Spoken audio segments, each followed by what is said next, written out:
Nesse episódio eu vou continuar discorrendo sobre o tema da independência brasileira, trazendo tópicos como primórdios do nacionalismo brasileiro, pensamento ilustrado e nacionalismo, movimentos separatistas. Se já se interessou no assunto, aumenta o volume e se liga no podcast. Eu sou o Vitor Bueno e esse é o Estuda Comigo.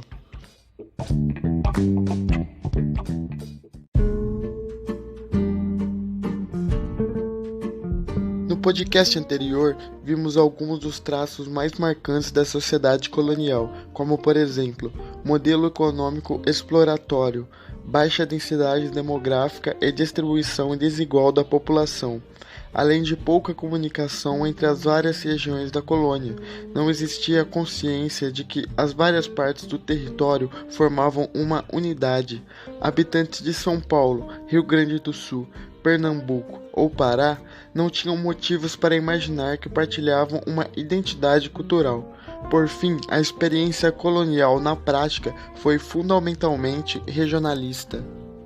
Então, para entender a separação entre Portugal e Brasil, devemos buscar entender em primeiro lugar quando a população, ou pelo menos parte da população, passou a se enxergar como dono de uma nacionalidade própria, isto é, como brasileiros. Esse processo histórico não pode ser datado com precisão. Genericamente, ele começa de uma maneira regional, portanto se baseia na diferença entre pernambucanos e portugueses, ou mineiros e portugueses, e assim por diante. A tomada de consciência nacionalista não vem a partir de 1822 com a independência, mas sim apenas em 1930, já sob o governo Vargas. O território para o nacionalismo foi preparado pelo período colonial, despertando primeiro certo orgulho regional. Um exemplo disso é o movimento chamado bandeirismo, ou bandeirantes, que buscavam ampliar seus territórios, no caso, o território de São Paulo. Outro movimento é a expulsão dos holandeses do Nordeste, já no século XVII. Os pernambucanos se uniram pelas vias da guerra contra os invasores e obtiveram êxito apenas 25 anos depois do início do confronto, gerando também um certo orgulho regionalista. No episódio anterior, vimos também sobre a Guerra dos Mascates e depois a Revolta dos Emboabas. Esses movimentos serviram também para acirrar a rivalidade entre os colonos e a metrópolis e a começar a gerar um certo sentimento nacionalista. Todos os movimentos que estudamos até agora não teve como pauta a independência. A partir desse momento, veremos movimentos com caráter separatistas, tendo como base os pensamentos iluministas que vimos no episódio anterior. Mas antes de entrar nesse tema, devemos ter em mente o conceito de nação. A palavra é antiga e se remete ao sentido de nascimento, ou seja, um sentido menos amplo. Porém, no século XVIII, na esteira do pensamento ilustrado, o conceito ganha sentido moderno e sofre semântica. Esse novo conceito de nação tem três principais características. Primeira, identificação com a pátria de origem. Segunda, unidade linguística e cultural. E por fim, a nação é eminentemente política, através de uma constituição.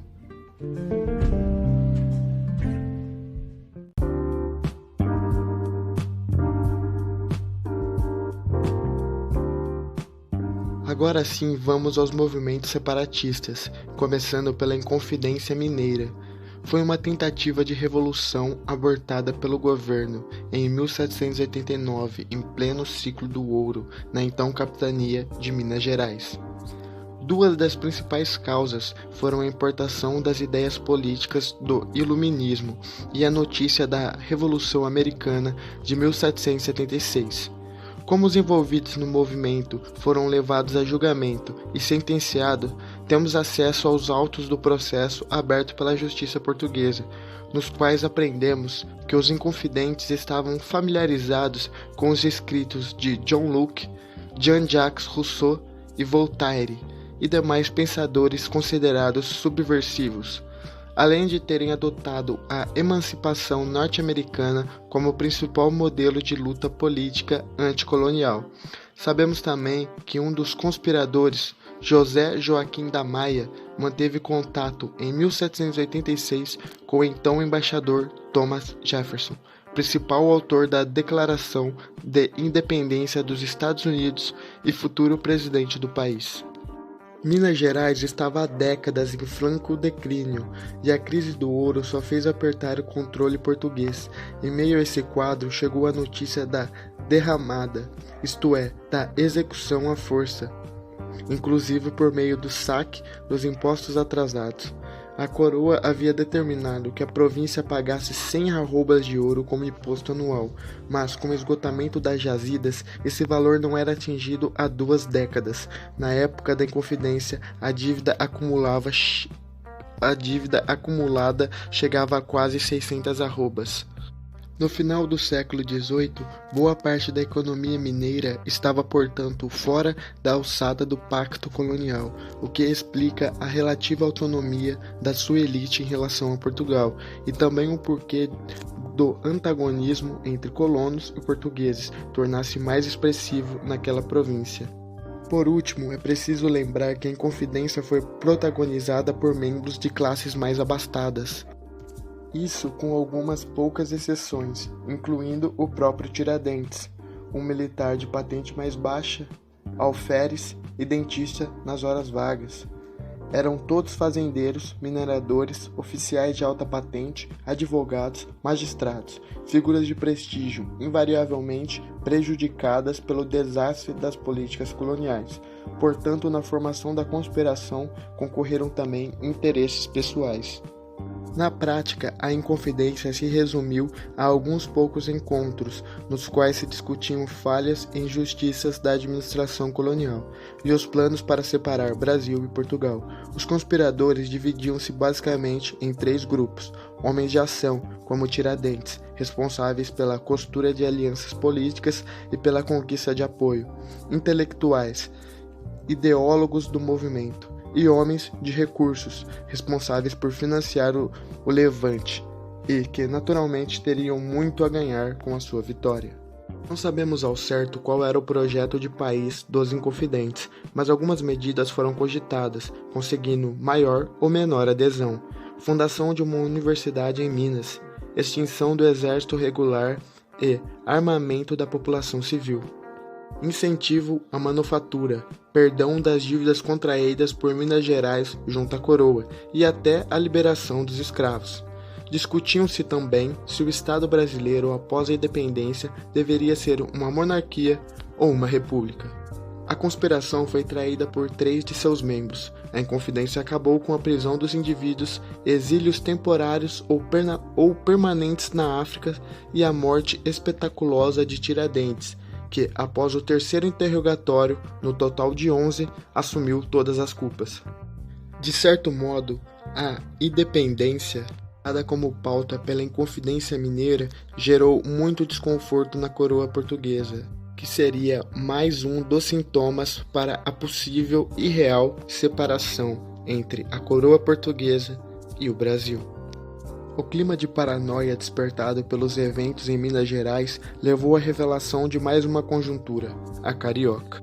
Seguindo as várias recomendações da coroa para que se investigasse no pós-Inconfidência Mineira a penetração das temidas ideias francesas no país, o conde de Resende, então vice-rei do Brasil, investiu contra a Sociedade Literária do Rio de Janeiro, onde, segundo ele, estava um embrião de uma nova conspiração. Uma denúncia, não se sabe se fabricada, serviu de pretexto para o fechamento da instituição em 1794 e a prisão de seus membros mais proeminentes. Em 1798, ocorreu outra Inconfidência, dessa vez em Salvador.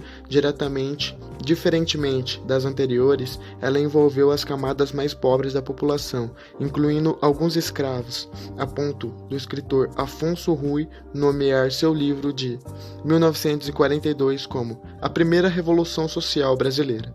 Esse rótulo, apesar de exagerado, aponta para o traço distintivo da Conjuração Baiana. Pela primeira vez, o movimento independentista incorporava bandeiras de cunho social. Participaram do movimento negros livres, mulatos, escravos, soldados, artesãos e alfaiates. cujo protagonismo, aliás, renderia à conjura o apelido de Revolução dos Alfaiates. Suas reivindicações incluíam a proclamação da República, o fim da escravidão, aumento do salário dos militares e o livre comércio. Suas ideias políticas derivavam mais da corrente democrática do que propriamente dito um ideal radical ou liberalismo burguês. Podemos dividir o episódio em dois momentos. De 1793 até 1797, um grupo de bacharéis, militares, sacerdotes e outros notáveis reuniram-se, possivelmente em uma loja maçônica, para discutir temas de interesses políticos, dentre eles a Revolução Francesa. E então um segundo círculo entrou em cena, este sim de origem popular.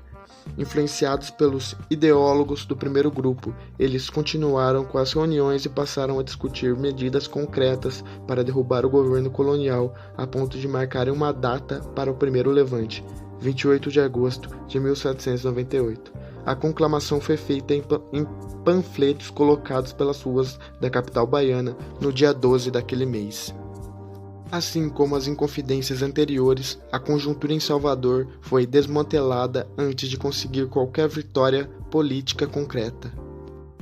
Por fim, é preciso avançar alguns anos para tratar da Revolução Pernambucana de 1817.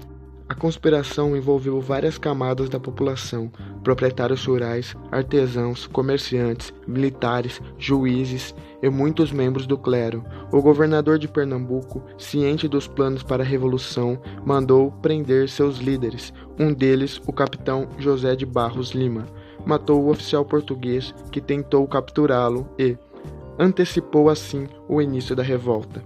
Ela se espalhou rapidamente, culminando com a fuga do governador e a instalação de um novo governo na província. Diferentemente dos movimentos antecessores, o levante em Pernambuco foi bem sucedido. A revolução proclamou a república e se espalhou para Alagoas, Paraíba, Ceará, Rio Grande do Norte, transformando-se numa espécie de levante geral nordestino. A nova administração estabelecia tolerância religiosa e igualdade perante a lei, embora não tenha tocado no tema da escravidão. Como sempre, os interesses dos vários grupos envolvidos no movimento não eram homogêneos. Os mais pobres estavam preocupados especialmente com o problema da igualdade, no que, aliás, foram combatidos. Os grandes proprietários rurais, que sofriam com a queda do preço do açúcar e com as dificuldades crescentes para a compra de escravos, queriam acabar com o controle da coroa sobre seus negócios, sem qualquer preocupação de cunho social. O governo revolucionário durou 2 meses. O Recife ficou cercado por mar e por terra, e a revolta acabou em maio de 1817, com 12 de seus líderes executados. E assim acabamos o podcast de hoje. Resumimos um tema tão amplo em poucos minutos. E aí, se você gostou do podcast, você pode apoiar ele também. Vou deixar o link aí na descrição. Você entra no site